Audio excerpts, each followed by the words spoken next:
일론 머스크가 소셜미디어 X 플랫폼을 전면 유료화하겠다는 뜻을 밝혔다고 합니다.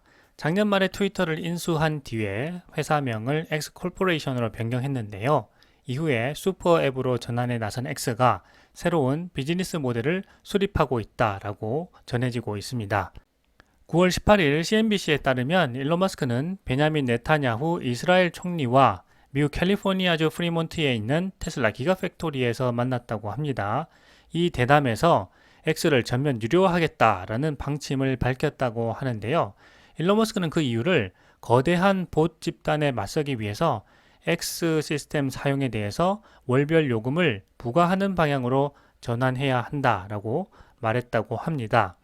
여기에서 이 거대한 봇 집단은 기계적으로 만들어진 가짜 계정들을 말하는데요. 과거에는 테슬라 봇으로 부르기도 했습니다.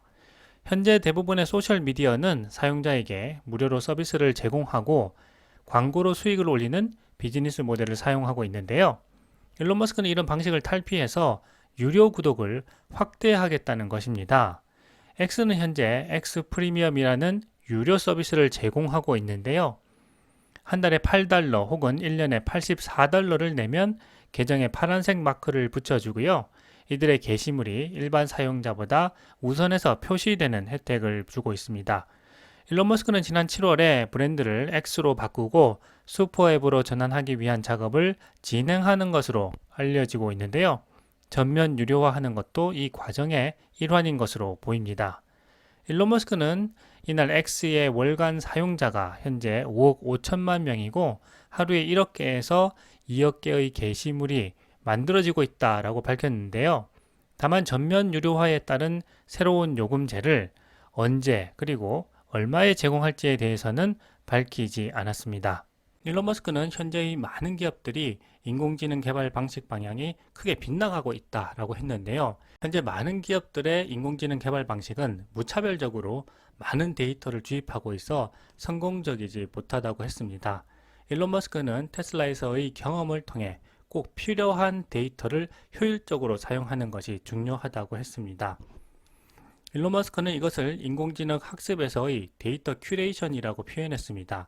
가장 훌륭한 소설을 읽는 것이 수많은 일반 소설을 읽는 것보다 훨씬 좋다고 비유한 것인데요. 그리고 많은 기업들이 트위터의 데이터를 미친 듯이 스크랩하기 시작해서 이것을 막기 위해 조회수를 제한할 수밖에 없었다라고 했습니다. 트위터가 인공지능 학습에 있어 얼마나 중요한 시스템인가를 이 부분에서 잘 알 수가 있습니다.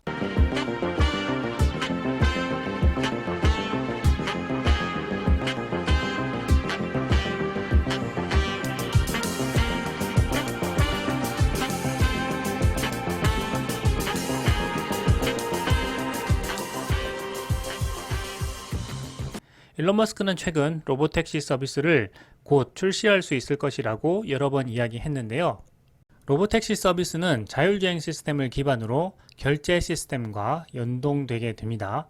이번 X 플랫폼 생방송에서 일론 머스크는 로보택시 서비스를 이용하려는 사람이 자신의 사진을 보내면 테슬라 차량이 카메라 비전을 통해서 확인하고 찾아갈 것이라고 이야기했는데요. 이 과거에는 정말 꿈 같은 이야기였는데 이제 그 꿈이 현실로 다가올 날이 멀지 않았다는 생각을 하게 되었습니다.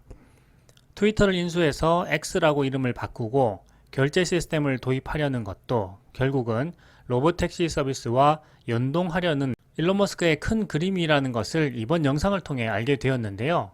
일론 머스크는 이미 20여 년 전에 X.com이라는 최초의 인터넷 은행을 만들었고 피터 틸의 컨피니티와 합병 후에 페이팔이 되었는데 이베이가 페이팔을 인수해서 일론 머스크는 큰 돈을 벌게 되었습니다. 일론 머스크는 이 돈을 테슬라와 스페이스X에 모두 투자했고 오늘날 세계 최고의 기업으로 성장했습니다. 이 과정에서 일론 머스크는 모든 것을 할 수 있는 금융 시스템을 만들려고 했던 과거의 꿈을 23년이 지난 지금 인공지능 자율주행을 기반으로 한 로보택시 서비스에서 실현하려고 하는 것입니다. X 플랫폼은 테슬라 로보택시 서비스와 연동되면서 동시에 중국의 위챗과 같은 슈퍼앱을 만들려고 하는데요. 일론 머스크가 트위터의 회사명과 로고를 X로 바꾼 것도 결국은 중국의 유명 애플리케이션 위챗처럼 금융, 메신저 등 다양한 서비스를 한 플랫폼에서 모두 제공하는 모든 것의 앱, 일명 슈퍼앱이라고 하는 The Everything 앱을 꿈꾸고 있기 때문입니다. 작년 2022년에 440억 달러를 들여 SNS 플랫폼 트위터를 인수한 일론 머스크는 트위터의 몸집을 훨씬 더 키우고 싶다고 계속해서 이야기해 왔습니다. 일론 머스크는 과거에도 채팅, 데이트, 결제, 소셜미디어 등 다양한 서비스가 결합한 모든 것의 앱인 위챗을 칭찬한 바가 있고, 트위터를 그와 유사하게라도 키울 수 있다면 엄청난 성공이 될 것이라고 이야기하기도 했습니다. 일론 머스크는 트위터를 인수한 후에 포괄적인 커뮤니케이션 기능과 더불어서 전반적인 금융 서비스도 수행할 능력을 추가할 것이라는 게시물을 X 플랫폼에 올리기도 했습니다. 일론 머스크가 모델로 삼고 있는 위챗은 2011년 중국의 거대 기술 기업인 텐센트가 내놓은 중국 인구 14억 명 대부분이 사용하는 생활 앱이 되었습니다. 위챗의 위상은 이미 슈퍼앱 수준을 뛰어넘었다라고도 볼 수 있는데요. 위챗에서는 메시지 전송, 음성, 영상통화, SNS 활동, 음식 배달 요청, 모바일 결제, 게임 플레이, 뉴스 시청 등 정말 다양한 활동을 할 수 있고, 심지어 데이트 상대도 구할 수 있습니다.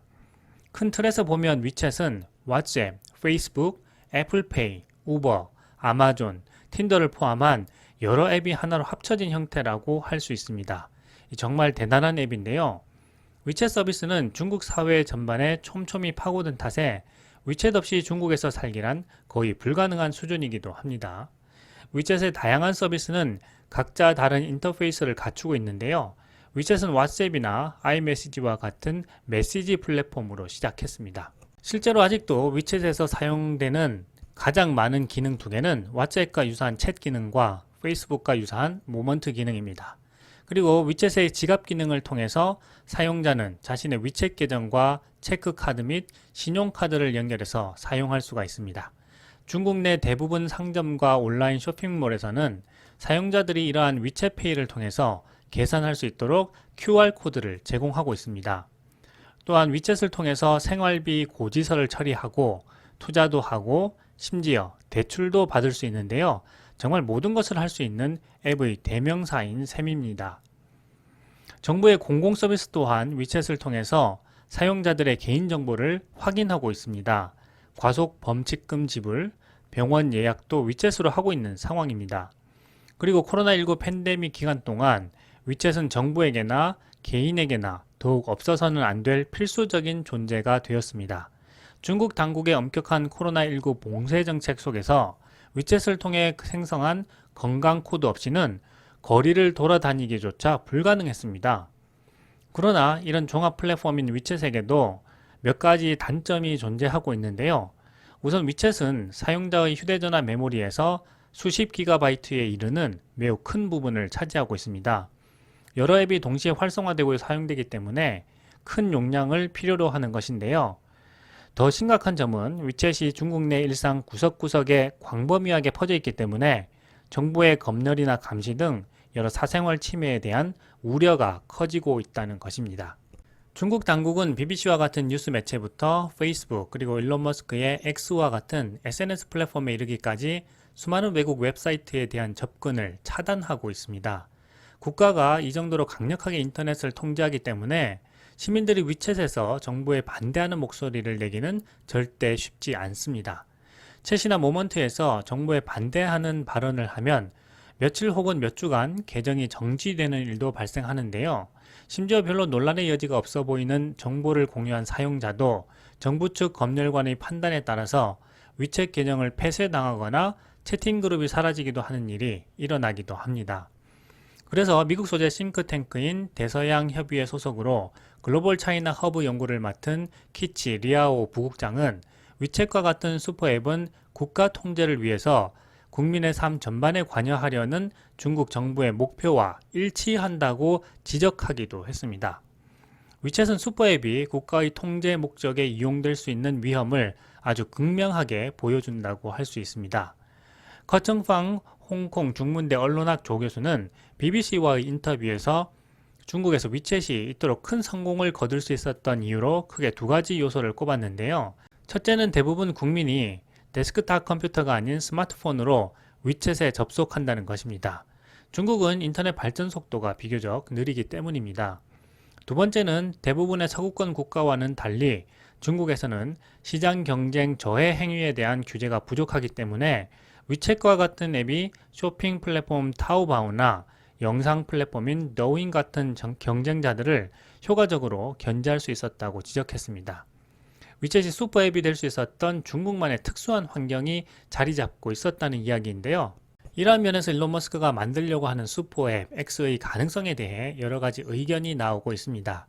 중국이 아닌 곳에서는 위챗과 같은 슈퍼앱을 만들기가 현실적으로 어렵다는 의견도 있고, 일부 전문가들은 디지털 결제가 슈퍼앱의 성과를 좌우할 수 있다고 이야기하기도 합니다. 정책조사기업 트리비움 차이나의 캔드라 세이퍼 연구원은 SNS와 디지털 결제의 통합 등 중국에서 위챗이 일상의 필수 존재로 거듭날 수 있었던 몇 가지 핵심 요소를 일론 머스크가 이미 파악했다고 설명하기도 했고, 이런 일론 머스크의 능력 때문에 X 플랫폼이 슈퍼앱이 될 수 있는 가능성이 있다고 이야기하기도 했습니다. 한편 투자기업 레이스 캐피탈 소속의 에디트 영 연구원은 디지털 결제가 사회 전반적으로 받아들여지는지가 중요하다고 이야기했습니다. 중국에서는 물건을 살 때 현금 결제보다는 디지털 결제가 훨씬 더 흔하게 일어나고 있기 때문에 이런 점이 다른 국가와는 차이가 있을 수 있다는 것인데요. 에디트 영 연구원은 이러한 차이가 일론 머스크의 X앱을 실현하는데 걸림돌이 될 수 있다고 지적하기도 했습니다. 서구권 국가에서는 여전히 현금과 신용카드가 많이 사용되고 있어서 디지털 결제가 대부분을 차지하는 사회와 문화가 되기까지는 오랜 시간이 걸릴 것이라는 전망입니다. 일론 머스크가 자율주행 FSD 베타 버전을 떼고 정식 버전인 버전 11을 출시하게 된 만큼 이제 로보택시 서비스 출시는 제한적이지만 본격적인 출시를 앞두게 되었고, 로보택시 서비스와 연동되는 결제 앱은 X 플랫폼에서 이루어지게 될 것입니다. 일론 머스크는 X 플랫폼을 모든 것을 할 수 있는 슈퍼 앱으로 만들려고 하고 있고, 미국과 서양 세계에서는 중국과는 다른 사회와 문화이기 때문에 어떻게 성공시켜 갈지 기대와 관심이 모아지고 있습니다. 한 가지 확실한 것은 일론 머스크는 이미 23년 전부터 모든 것을 할 수 있는 종합 금융 시스템을 꿈꾸어 왔고, 그 어느 때보다 X앱을 성공시키기 적합한 4차 산업혁명의 시작점에 와 있다는 것입니다. 블록체인과 암호화폐라는 신기술이 발현을 했고, X앱은 테슬라 로보택시 서비스와 연동되고 이제 다양한 영역으로 확장되는 초기 단계에 진입해 있습니다.